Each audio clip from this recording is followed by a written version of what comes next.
Hindi okay ni Angela. Ibig sabihin tayo rin hindi na okay. Thank you for understanding me. And thank you for not making me feel alone. Matatapos lang yung relasyon na yan kapag ka nalaman ng asawa ni Jerome yung relasyon nila ni Chloe. Balak mo bang isumbong si Chloe? Gusto mo na akong layasan? Tell me! Minsan, iniisip ko. Well then, let me end your patience right now! Lumayas ka! I'm married now to Jerome Garcia. For sure, alam mo na yun.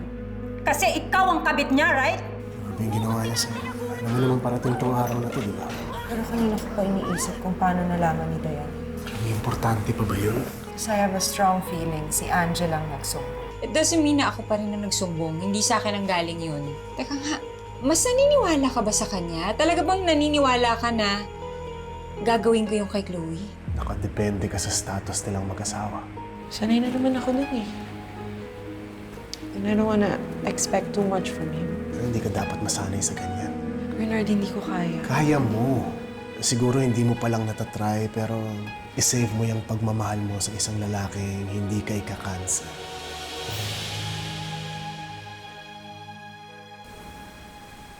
Mahal niya ako, Bernard. Mahirap lang yung sitwasyon namin ngayon, but he makes an effort. Makawala mo na yan si Jerome. Wala ka na akong papala sa kanya eh. Hindi rin niya iiwan yung asawa niya para sa'yo. Hindi ko naman hinihingi na gawin niya yun para sa akin eh. Masaya na ako kung ano yung sitwasyon namin ngayon. Kung ano yung meron kami. Yeah, pero magbabago yan. Lalo na alam na ng asawa niya na nandiyan ka. Simula yan. Pag-cancel niya ng plano, sunod niyan pagtataguan ka na niya. Hindi niya gagawin. See? Still wants me. Hello, babe? Yeah. Okay, sure. See you.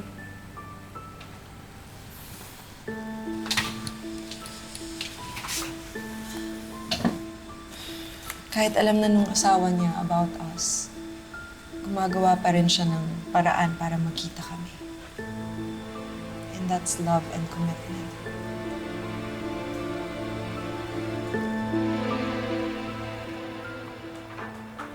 Favorite mo lahat to. Cheese, meat. Yan.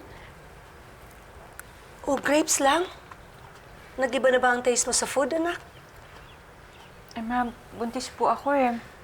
I can't eat certain types of cheese and cured meats. I hope Bernard is taking care of you and your baby. Sana hindi ka niya gawing leche flan vendor. Ano naman?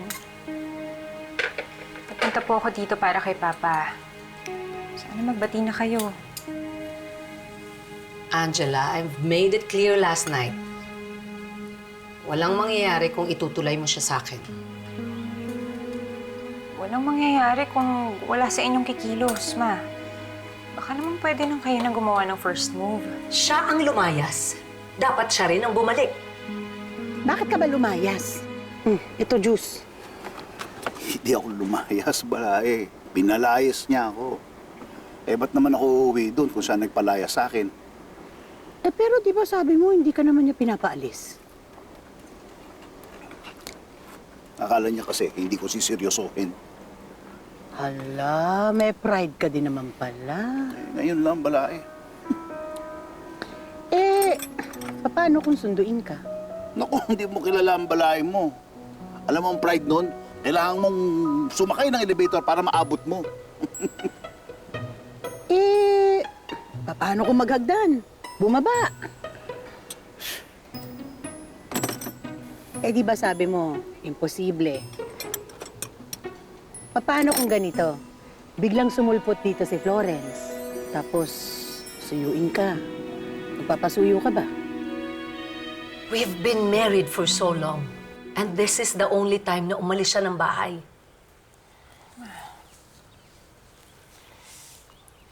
Kaya nga po, pabalikin mo na lang. Baka naman, pwedeng kausapin nyo na. Magbati na kayong dalawa. Hindi yung kayo pa yung nagtataboy sa kanya.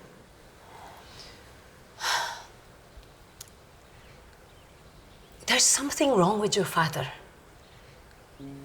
Can you believe what he said last night? Ipa-cancel ko raw yung 30th anniversary event namin. Just like that. Ma, hindi naman seryoso yun eh. Nangaasar lang yun. Huwag mo nga siyang ipagtanggol sa akin. Hindi ko po siya pinagtatanggol, ma. Gusto ko lang naman mangyari magkaayos kayong dalawa. Yun lang, mahal na mahal kayo ni Papa. Mahal na mahal. Mahal na mahal pero lumaya siya. Parehas nga kayo. Mag-ama nga kayong dalawa. Oo, ako na naman yung nasabit dito. Kahit kailanman, hindi siya magpapakumbaba. Hindi yan hihingi ng tawad sa akin. Kaya kung sakaling dumating dito ang asawa ko, hindi ko alam kung anong gagawin ko. Eh, lalo na pagka nag-away kami. Kahit siyang may mali, ako pa rin ang hihingi ng tawad sa kanya. Kahit wala kang kasalanan? Oo, kahit wala akong kasalanan, kahit siyang may mali, ako manunuyo. Kasi mahal ko siya eh. At ayokong matapos yung araw na nagkakaaway kami. O paano ngayon yan? Lumipas na yung magdamag. Hindi pa kayo nag-uusap. Pagod na ako, Balay.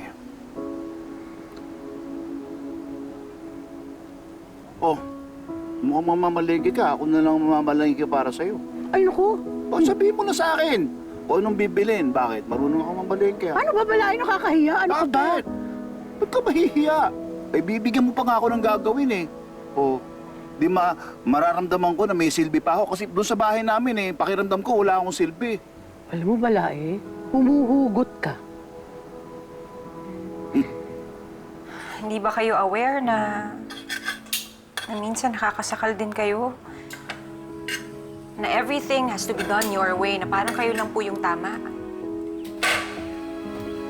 You shut up! I'm still your mother! Sorry po kung nasagot ko kayo. Mahal ko kayo, Ma. I don't want you to end up alone. Dahil sinukuan na kayo ni Papa.